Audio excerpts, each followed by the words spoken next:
the Everything But Politics podcast. Welcome back to the 95th edition of the Everything But Politics podcast, where today we explore the world of music. Our guest today is Lindy Day. Lindy is an extraordinary musician and one of social media's most popular guitar educators. Welcome, Lindy. Thanks. I'm really excited to be here. Lindy, I want to start from the beginning. How did you first get into music, and when did you really become interested in it? When I first got into music, so my older sister got a guitar, I think when we were like 15, 14, and she would play this guitar at night, like after school and stuff like that. I was so jealous that my parents got her an instrument. They didn't get me anything. I'd sneak into her room at night. I'd take her guitar and I'd be learning it on my own. And then I'd like return her guitar in the morning because I thought she couldn't tell.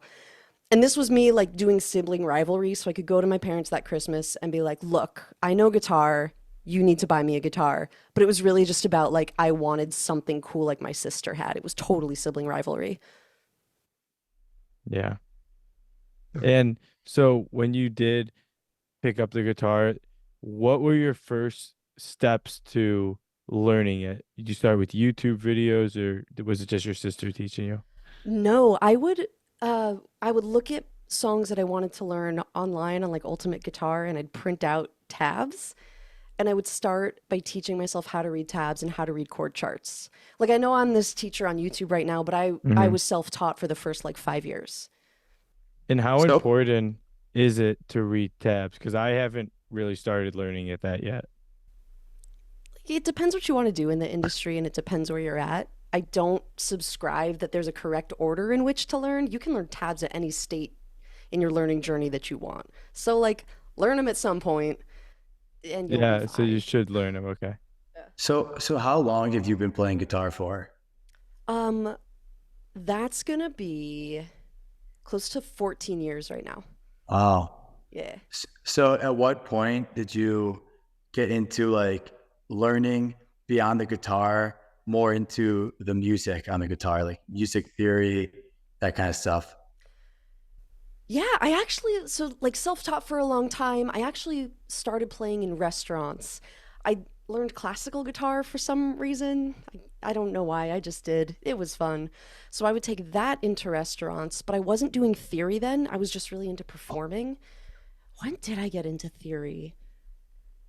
That's a really good question. You know what? When I started writing my own original songs was when music theory started becoming really interesting to me.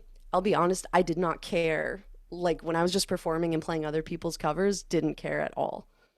So when you were learning music theory, did you go to like a school for it, or did you learn kind of like on YouTube or just like on your own? Or I need to interrupt Yeah. real quick. I need you to explain to not only myself but to our listeners what is music theory, because I'm quite lost. So I think that would be helpful. that's a good question. It's so funny. Sometimes the people who aren't in music ask like really good questions. I say this with love, man. I teach now for a living, so like I answer questions every day. So it's interesting to hear that just from like someone who's been playing for so long. Like, what is music theory? Oh my God. Music theory is the organizational structure of how music works. It's the anatomy of music. So if I say play a C chord, one skill set is to be able to physically play that one skill set is to be able to physically play that chord, and the next skill set is to be able to describe how that chord works. Music theory is how that chord works and functions. So it's like a explanation of what is happening. Yeah.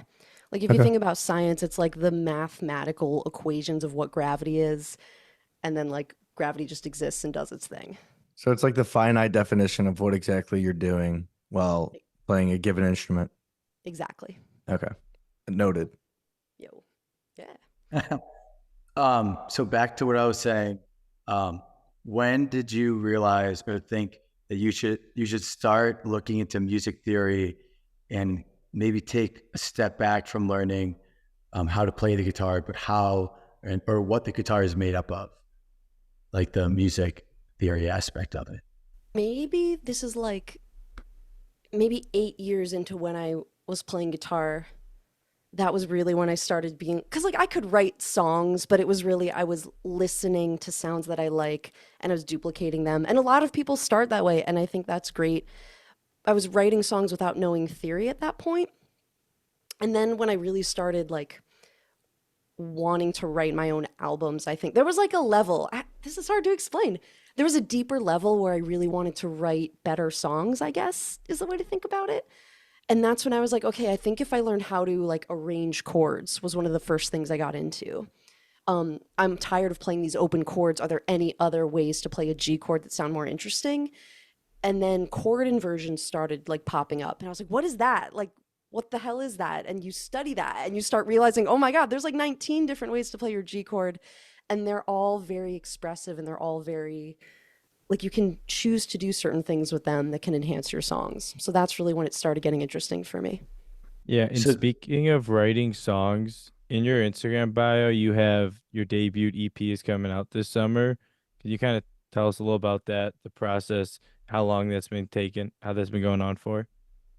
Yeah, I'm laughing. So the pandemic actually, oh my God, I was writing before the pandemic.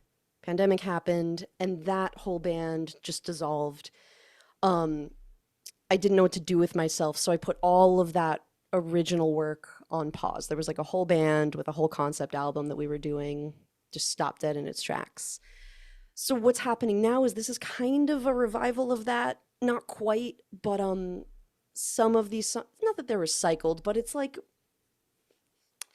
to answer, here's what I'm getting at. To answer your question, this has really been like a 3 or 4 year long process. The pandemic is like mixed in that 3 or 4 years. Yep. Post pandemic, I've been in the studio for maybe about a year and a half, and it's all just me right now. I don't have a band at this moment in time. I fully intend to get one day to like do all this stuff live, but yeah, it's taken me about a year and a half. We've got, I think, 4 songs done, and we're working on like the next round of 3 right now. I tend to work in rounds of 3. I don't know why. I just do. So Yeah. So are these songs, are they songs that you've written and composed yourself? Yeah. I do all the compositions myself. Not really true though, because like I'll write a drum part in MIDI, which is, for lack of a better word, like fake drums. If you guys don't know what MIDI is, I'll write it in like fake drums. I'll give it to a drummer and be like, "Hey man, here's my ideas. Can you make this sound like a real drummer wrote it?"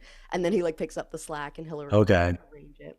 So I write the core concepts, but I do give them to experts to kind of enhance them and make them more if it's an instrument I don't have a specialty with. And is the music instrumental, lyric, singing, a little bit of both? This is alternative rock. Okay.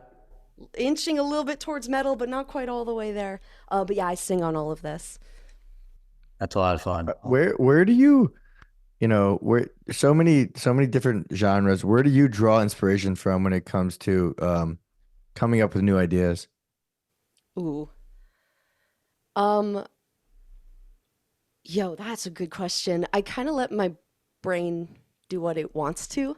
Okay, I have notes in my phone and it's constant. Like I'll be walking to get coffee and I'll have like an idea. I'll write it down. I just write down everything. And then I'll go back and I'll kind of look at all the stuff I've written down. If it's voice memos, if it's notes apps, every now and again, I'll put myself on video, be like, Lindy, you just got this cool idea to do whatever. And I'll like review this stuff later and be like, yeah, 80% of that's awful. But this like 20%, like this note I like, this voice memo I like, this idea I like, I'm going to expand on it. So I don't know where the ideas come from. It's really just when my brain is relaxed, ideas will just kind of start percolating. 90% of them are awful. And I'll just like I'll like record the good ones and take those. But is it And- usually like when you're like, out for a walk, maybe in nature while you're working throughout the day? Do you find that there's a time where the light bulb goes off? Yeah, when I'm giving myself idle time. What is idle time? Long car rides, walks. Like if I have time to go to walks, I'll do that. Mhm. Yo, no joke. I will take breaks in my schedule to go cook, like Straight up. I'm a bad cook. I'm not good at it. I can make like eggs and like fried rice and it's great. But I put like cooking in my schedule because it's idle time. I'm not really doing anything. I'm not Yeah. focusing on like the next video for social media. That scale isn't good enough. You're not like fast enough. I'm not thinking about ego. I'm just like cooking. Oh my God, that would be a cool idea. So that's kind of what I'm looking for. So no background noise, no gotcha. music, no podcast, no television. It's just strictly you, your thoughts, and the sizzle from your pan. Yeah, and like let's be real, sometimes sometimes it turns into an anxiety session, but sometimes like it can be really good creative session. So I don't know what my brain's going to do, but just having those like allowing yourself those moments, sometimes good stuff emerges. Nice. I like That's that a- answer. What artists and bands are some of your influences then? I'm going to answer right now. This changes every 3 months. So Bad Omens is on the list, Sleep Token, and then I have another one who's not metal at all. Those two are metal bands. Mm-hmm. Scoobert Dubert, totally other end of the spectrum. Just like good, like not even alt rock, just good like happy music. If you're into metal, you also need happy music. I would agree with that. Yeah, Yeah. yeah. So your social media should definitely help when you start releasing music. When did you kind of go on the social media journey? Um, I've actually been on social media pretty much since day one. Like I've been on it for over 10 years. Oh my God. It's gone through different phases and stages. Dude, you can scroll way back and see me in like, God, 2012 or whatever, being like a tiny little like 20 whatever year old guitarist playing a guitar solo. And it was just like me in my backyard doing whatever and like cat photos back then. Um, so then I started touring with a band, and the whole feed changed to like live performances and stuff like that. Then I started teaching and performing like in my career, and of course that's what got reflected on social media. So social media has really had different stages. Right now in the pandemic, the 60-second guitar lessons got really popular because everybody was just at home, like with their stimmy checks buying guitars. We like had time. We needed something to do. The stimmy checks, buying Yo, guitars. yeah, man, that's what it was. That's so good. Yeah. So yeah, it just became guitar education, and I've just kept it right there for maybe 3, 4 years now. So how Okay. far along into your guitar playing journey, like how many years did it take for you to feel like you were good enough to give other people lessons? Oh my God. Some days I still feel like I'm not. Um, um, okay, so way back in the beginning, I started teaching because some of my bandmates, like we were touring and they were like, Lindy, you should start teaching. It's really good for the off seasons. Like January and February, bands don't book a lot of live shows. So those are like low income monthly like moments for a lot of people who are live performers. What a lot of people are doing then is they're teaching. So my bandmates were like, Lindy, you should probably get into this and like teach. So when those dry months come up, you'll have something like you'll be covered. So that was more of a financial decision. And I even then didn't, because this is at this point, I had no music theory training. I was just like, okay, I can teach people how to play songs really well. I was like, I can do that. So it started there. And if anyone out there is interested in becoming a music teacher, just start with what you know. There's nothing wrong with that. You don't have to know everything off the bat. We have specialties, and like that's cool and that's okay. Um, for me, I just liked it and I got good at it because I liked it. And now I do like so much more than just that. But it really did start with like, I think this is what I could do and it's a good financial decision, so I guess I'll do it. That's how it started for me. So when you were first doing guitar teaching, were you doing it in person or on social media?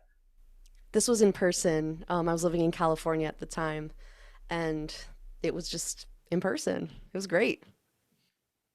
And when you were teaching, do you teach like you said, songs and that kind of stuff? But do you know how to read music and teach that? I do. Back then, I wasn't confident enough to teach notation, but now I do.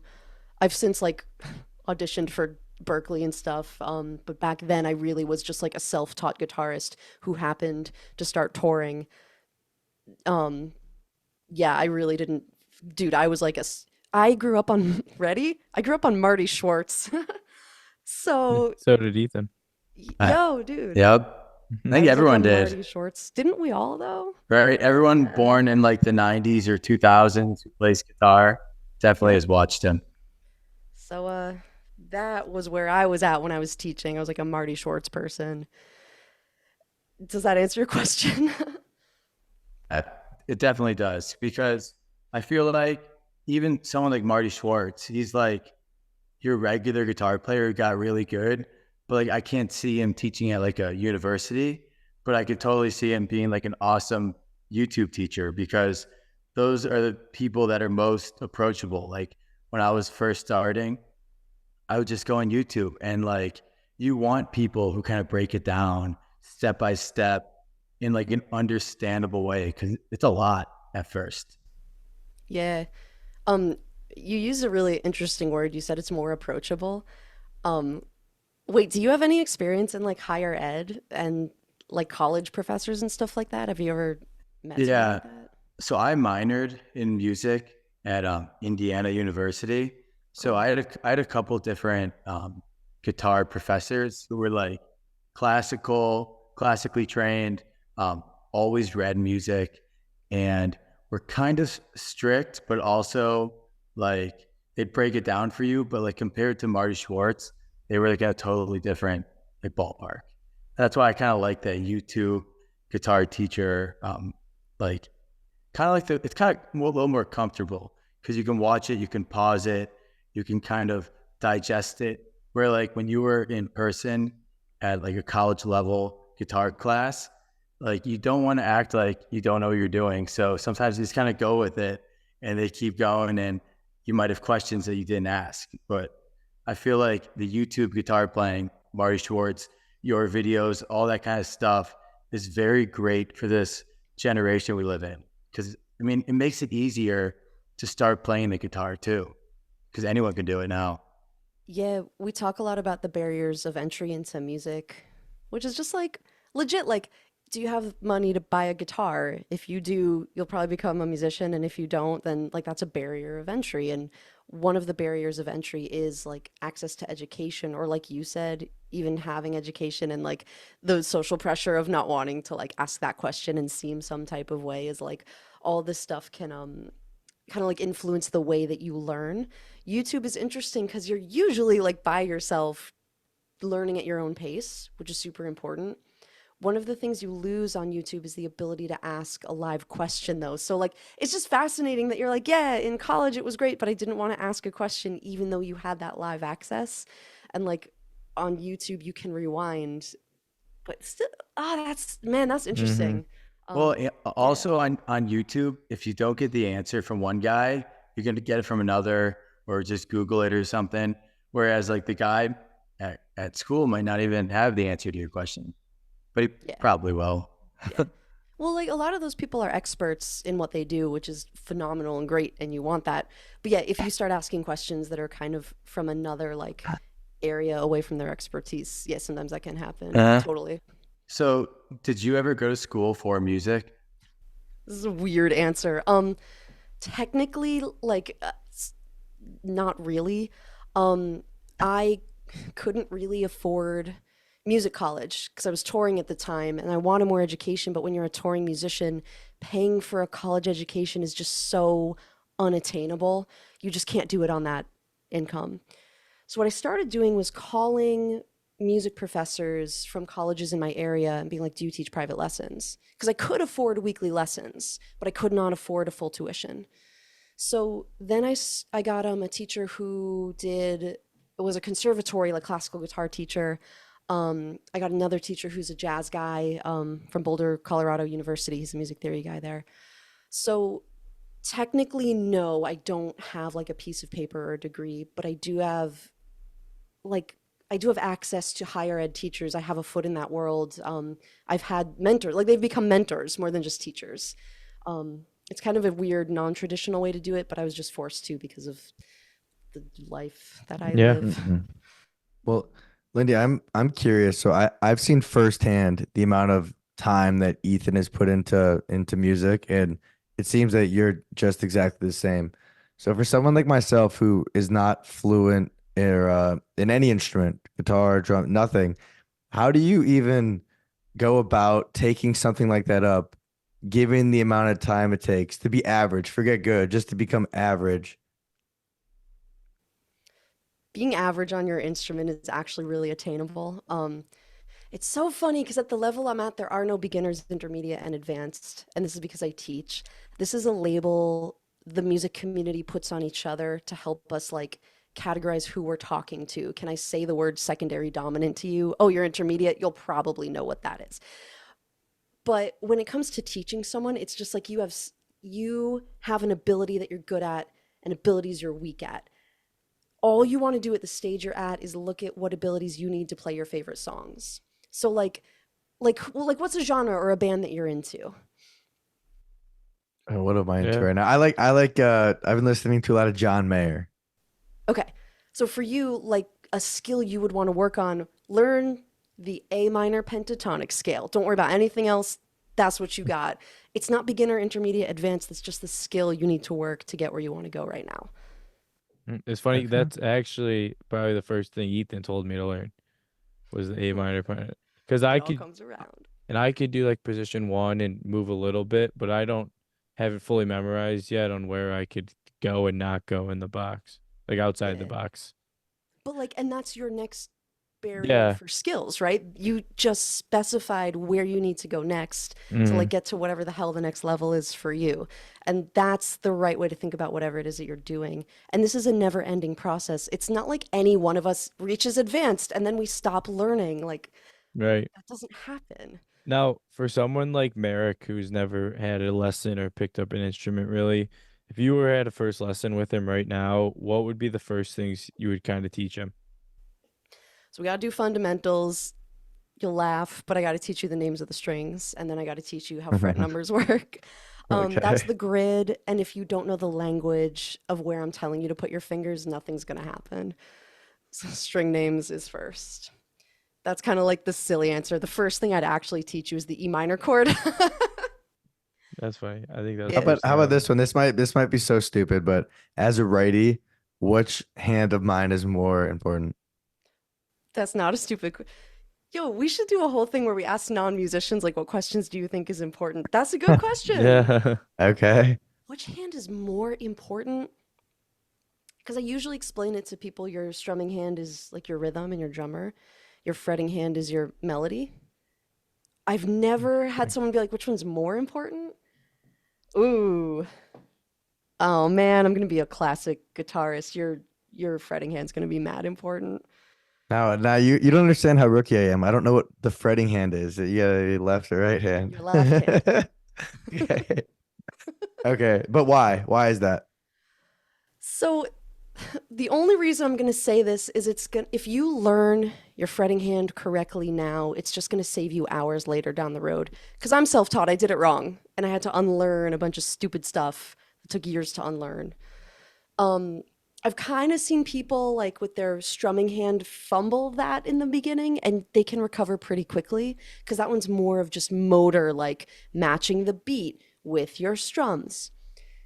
For example, if your fretting hand if you squeeze too hard on your pressing hand for like the first 6 months, that gets crazy hard to undo later on. So that's why I'm saying your left hand or your fretting hand is going to be the more important one for right now.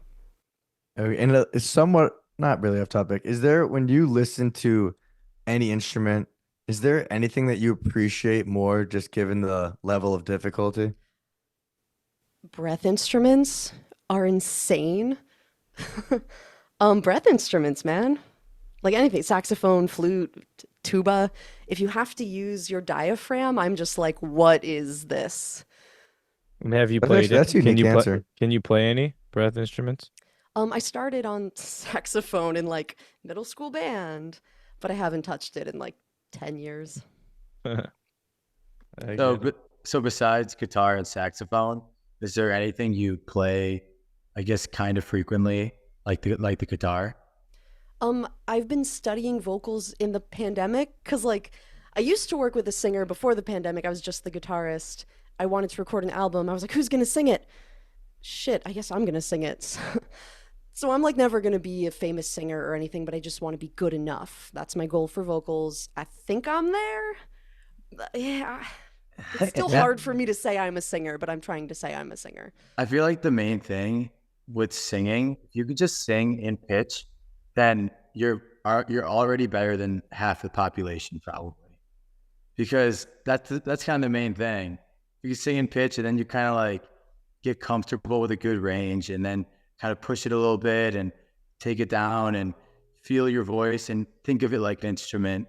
You can kind of train it in a way that once you get the pitch, it's easier to kind of bend it like a guitar string, or like do different tricks like that. Bend your voice like a guitar string. Like, can I quote you on that and be like, quote from Guitarists? Yeah. Yeah. I've actually been That's great. doing kind of like the opposite, but the same exact idea from the other side. I only write songs that my voice can handle right now. So like no Well, joke, don't tell anyone this. I have 7 pitches I can sing in tune. Like my range is so small. And I stay in that. Oh my Well, God. that's fine. Like there Mhm. are musicians like that only play in a certain key, and if there's a song, they'll change the key if it doesn't work for their voice. So like that's okay. Yeah. But I guess that's kind of what I'm hinting at when I'm like I'm just mediocre. I'll never be like And amazing. I'm limited in what I can do, but if I write to my strengths for voice, I think I'm gonna be okay. Um, I mean, obviously, like you never reach, that final level. I hope to uh-huh. always keep working at it, but it really is super limited right now. So that's You never know. terrifying. You never know. Merrick looks right? confused. Uh, Confused is not the right word. Learning, I would say, is the proper word. I didn't isn't it the realize. same thing? Yeah. I think I would argue that confused turns into learned. Ooh. If you want, you could stay Yeah. confused and not learn. Yeah, that Yeah. is true also. I guess that would depend on the person and their willingness to want to learn. But I don't know. But I'm willing to learn, so I'm learning here. So There you go. confusion is less than it was 2 minutes ago. I'm Um, proud of you. so Lindy, when it comes to your social media page, how do you think of different content and videos to create? Like what kind of inspires it? Just like your guitar playing, and how do you go into that? A lot of it is actual questions that students in my one-on-one lessons have asked me. And I'm like, that's a good question. Or if I hear the same question being asked, like maybe over the span of 3 or 4 months, I'm like, okay, I've heard this question 4 times. That means there's other people online who are looking for it that can't find the answer. Let's do a video on this. So it's very like reflective of what I see guitar learners kind of talking about. And like the guitar community is a community. So we go through like conversations together. Like there's a YouTuber who's like the most popular music theory YouTuber right now who just released a video a couple of weeks ago, and the whole like music community is talking about this video this person released. It's like, here's why modern music today sucks. And this is a conversation a lot of people are having right now. So I do think like that is real. If I hear a question being asked a lot, I'll start the conversation on my social media about that topic. So I'm very aware that I'm speaking to a group of people, like a large group of people, and I want to start conversations and then really listen to what the audience is saying too. Like, what is the feedback coming back from that? So I enjoy, obviously, talking about music in like this setting, or even on Instagram with like a large audience too. It's just fun for me. And I got one real go ahead. quick. Yep. Another thing I love about your videos. So one of the first videos I saw of yours, it popped up on my For You, and it was the guitar case unveiling, where you kept opening the latch on the guitar, and I probably sat there like for like a minute and a half waiting for the guitar to open. And for those of you who are unaware of the video, it's a video of a guitar and a guitar case that has the latches on it. And she's like, wait for the reveal. And she keeps unlatching the guitar. It just keeps repeating and repeating. And you It's kind a of wait for it. 6-second video, and it Yeah. loops, and you're just unlatching forever. Yeah, it's a good one. That's hilarious. And if I remember correctly, doesn't that have like a couple million of views? Yeah, I posted that on April Fool's Day, and it just popped off. It was like the right day, the right time. Dude, our community loves memes. Like guitarists just Yeah. joke about stupid things, and that's just who we are. Yeah, there's a lot of good. Yeah, I like how you mix comedy into your videos. I like people like that. Yeah, thank you. And Lindy, before we let you go, Ethan and I are actually going to be jamming tonight when we get off of this podcast. So I saw you had that post of you giving a lesson on, intro of how you should warm up. What would be the best advice in how I should warm up before tonight's session? Okay, so jam sessions, put on a song you know really well. It doesn't have to have guitar on it, just something Okay. you know. And pick up your guitar or whatever instrument you're going to play on and play something you hear from that song. If it's like the singer's melody, do that. If you want to play the bass line, do that. Check this out. If you think you can imitate the drums on your guitar, do that. Just something to start That's connecting interesting. that like voice in your head, that recording in your head with your fingers. Nice. Wow, yeah, I like that a lot. Yeah, me too. With the drum and the We'll be guitar. playing Knocking on Heaven's Door to start.